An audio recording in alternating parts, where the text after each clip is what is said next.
What's going on, guys? ThePokeRapper here.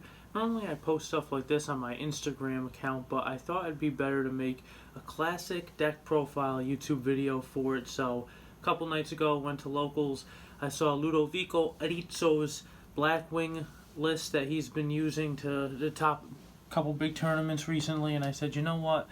I want to give that a spin. I think if you take a really consistent, solid, powerful deck like Blackwings and pair it with a really good pilot, I think the deck could be really special and something brilliant. So, not saying that that's me, saying that that's more him, but I wanted to see what that was all about and if I could see what all the hype is about since I've been on Frogs for such a long time.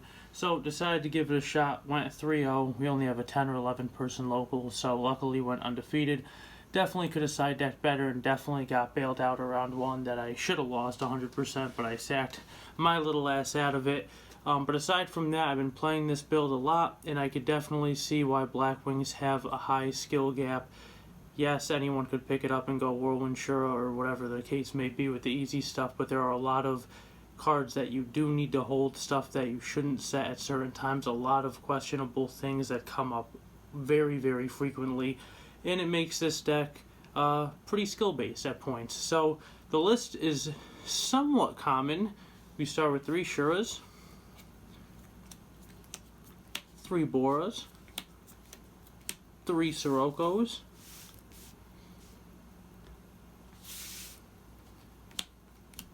3 Kalets, just kidding, 3 Kalut, 3 Blizzard, 1 Gale, 1 Vayu, and surprise, 1 Mistral. Now Mistral, very techy. He's going to get you around some certain matchups. Round 2 I played an X-Saber player, and Game 3 I was going first. Yes, I went to Game 3, and going first I opened Mistral, and I said I'm just going to set Mistral. That way they can't Arabellum attack, get me. You know, most people think that it's going to be a Vayu turn 1, and sometimes some players I see will set Kalutes or other stuff that you may have to Blizzard back if you want to try to force that kind of hand, but very safe to set Mistral turn 1, or you could hold it. And another reason that it's really good, and we're going to get into it pretty soon, is because of this card right here. Instead of having just 3 Blizzard and Gale, you now have a 5th target that you could mind control synchro with, as it is a level 2 tuner, something that the deck sometimes doesn't have access to, especially because when you attack over a monster with Shura, you most of the time are going to get Vayu. Now, it's nice to be able to get a Mistral sometimes in mind control. It just gives you a lot of options.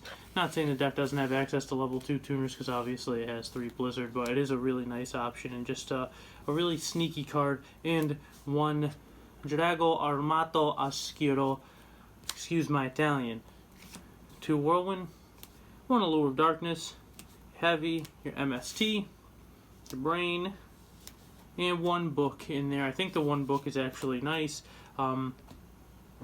Nice tech card, nice tech choice, and I think if you do end up getting yourself in a predicament where your opponent has Royal Decree, you have a little bit of protection in Book of Moon. Just a very versatile card, and it has been for a long time. Also mind control to pair nicely with the brain control. Nothing like taking your opponent's monsters, and nothing like getting yourself out of a dupe block with a synchro. Trap cards, 3 Icarus attacks, 2 bottomless. Sometimes I think about only maining 2. I think maining 3 in game 1 is fine, but I think it's pretty optimal to side out 1 or 2, especially since Blackwings are so popular. I do believe that a lot of players are siding in Starlight Roads, if not already maining 1, so it's nice to get one of those out of there. Couple Deep Prisons. Deep Prisons, good card. One of my favorites, a pair of Legacy of Yatagarasu. Really nice bait card. Really nice if you open Whirlwind to just go, or even if you don't, if you just want to go, you know, set Legacy, set Bottomless, or set Deep Prison. You're really okay to bait out the Heavy Storm. You're really okay if you just want to go summon Shura, hold Kalut, set Legacy. Makes your opponent think a lot before they act, and if they want to be wild and just act and MST stuff in the back, they're going to get punished for it. You're going to go plus off of it, and it just At some points, it could sit for a few turns, and then when you're ready to act or you feel like you're just missing one little piece, you could flip it by yourself. You don't have to go plus off of it. It's just versatile, makes the board, the game state and what's on the board a little interesting, creates some interesting interactions and interesting game states, I think. One oppression, one in the side deck, I think it's really, really good. I think at some point months ago we were saying oppression is just breaking the entire format. Obviously, that shifted the entire format to Value Turbo, and we see what's dominating now. I mean, still stuff with Miracle Fusion and Frogs sometimes get around Depression. I mean, Treeborn definitely does, so this card is still an absolute floodgate. Such a good card, and I think 2 at some points could be a little overkill, but the fact that Blizzard, when you summon it with the Whirlwind, and now having Mistral as another target, you don't just go summon with where's a Whirlwind? Let's get the scenario all proper on the field. If you summon Blizzard with Whirlwind on the field and you activate both effects, your opponent cannot use your Royal Oppression to negate the Blizzard special summon as you're going Chainlink 1, Chainlink 2. There's no time for them to oppress the Blizzard, so you're going to search off Whirlwind, get your Value or your Mistral, special summon your monster with Blizzard. Very, very nice little interaction you could do with Blackwings right there. And the rest of the one-ofs, one Mirror Force, always good to block attacks, Solemn Judgment, and everyone's favorite, Trap Dust Shoot. Very, very solid main deck, very versatile, a lot of options, a lot of explosion. Possibilities for explosiveness is just crazy, and also can control and just sit on the trap cards for a while. There's really no other deck like Blackwings, I would say. These sleeves are incredibly slippery. They're brand new. To the side deck. This is his build card for card, so if you haven't seen on EdisonFormat.com, or if you're just looking for or Format Library or whichever resource you use, or you just want to take it from another player that maybe you know, like myself. You know, you see my YouTube videos, you see how the boys making out, and you're like, wow, someone else is using this. Maybe it is good. Maybe I will give this deck a try, even though I'm not trying to hype Blackwings even more, especially as a Frog player. I don't need to see them run around even crazier, but I do want to vouch for the deck, and I do think it is, dare I say, the best deck in Edison format. It's definitely S tier. That much I'll say. I won't say it is the absolute best. Couple DD Crows. Feel like you need DD Crow in the side deck, right? Like, unless you're playing an anti-meta deck, like you gotta make sure you have something for everything. I feel like almost every deck gets hit by DD Crow, and especially the crazy Norlaris or the turbo decks that just win because of the graveyard, and a lot of other decks like zombies and obviously Value and stuff work in the graveyard. So Crow's very important. Couple Fossil Dynas, very important. Cyber Dragons. Cyber Dragon's nice against heroes. It's very nice against Machina. I feel like this is a big reason why I actually don't want to play Machina too much, just because when Cyber Dragon comes up, you take your 3 Machina gear frame that you feel so comfortable about, playing this awesome Stratos and Fortress and apply all this pressure, and if you don't have something to back it up, all of a sudden the Cyber Dragon is just going super plus. So that's it for the monsters. Nobleman of Crossout at 2. I think this is a really interesting side deck card. I do like it a lot because the Machina deck, Value Turbo, there are a bunch of decks that just set monsters, and it's really nice to not have to attack into a hamster with a Shura, and then you collude over it if you have it. If you don't, you're just minus. I mean, Raikou and Hamster are definitely big problem cards in this format. If you could just get them out of there and leave your opponent with the Caius in their hand and really have to force it the hard way, I think this is a really nice way to do it. Very easy way to do it, and because we're main decking that one Book of Moon, sometimes that could even come in handy. Stuff like that creates a lot of synergy. Second Royal Oppression, again, floodgate for decks that special summon, and that's their entire shtick. You want to be able to shut that down as easy as possible, and Royal Oppression does that. One of my favorite cards of the format, probably maybe the best card in the format, I want to say. That's a little bit of a hot take. Alright, top 10 best cards in the format. You heard it from me. Deck Devastation Virus. I think, you know, I don't like playing in any format where Crush card's legal, because if it gets flipped, sometimes the game is a complete blowout. It's not even fun.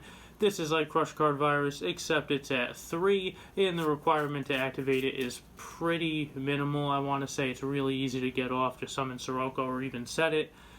super versatile. You could just set it, pass, your opponent sets a monster, you go summon Sirocco, they bottomless, you chain deck Devi, you're most likely killing that monster that they set and seeing their whole hand and killing cards out of it potentially.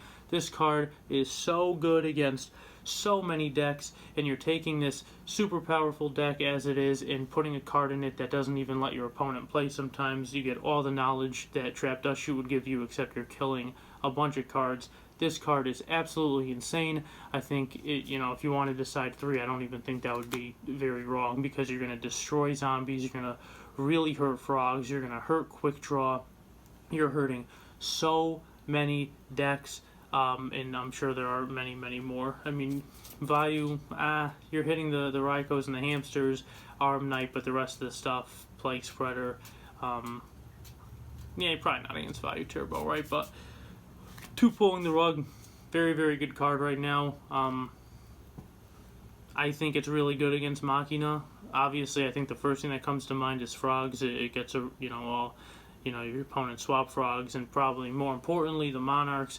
But it's also good against Diva Hero, because it stops the Stratos, it stops the Kaius, it stops the Diva, and it's good against Machina because it stops the Kaius and it stops the gear frames. So really versatile card, and it's nice to just get a monster like Stratos that is such a nice plus, or a gear frame, or a Monarch, and just that's a really, really solid 1-for-1, puts you in a good position.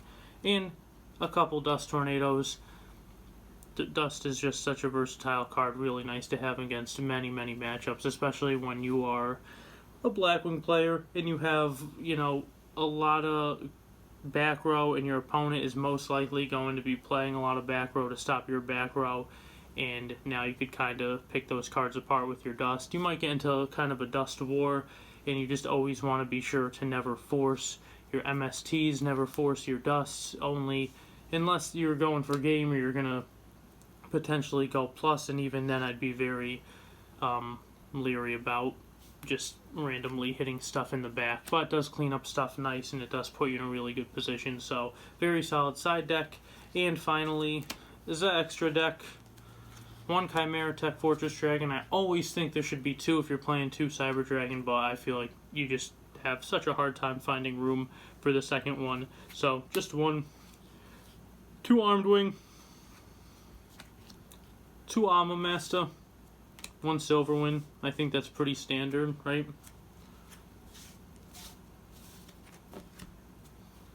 1 Dark End Dragon, 1 Stardust Dragon, 1 Colossal Fighter, a Thought Ruler Archfiend, a Black Rose Dragon, a Bryonic, Goyle Guardian, Gaddister, and an Android.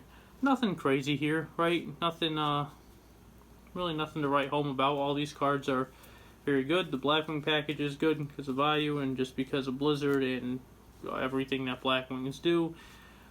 And then the rest of the gang is all here and ready to go. Stardust is always going to be good. Cadster and Android, and all the 6s that Blizzard could just make, and the 5s with Kalu and Blizzard.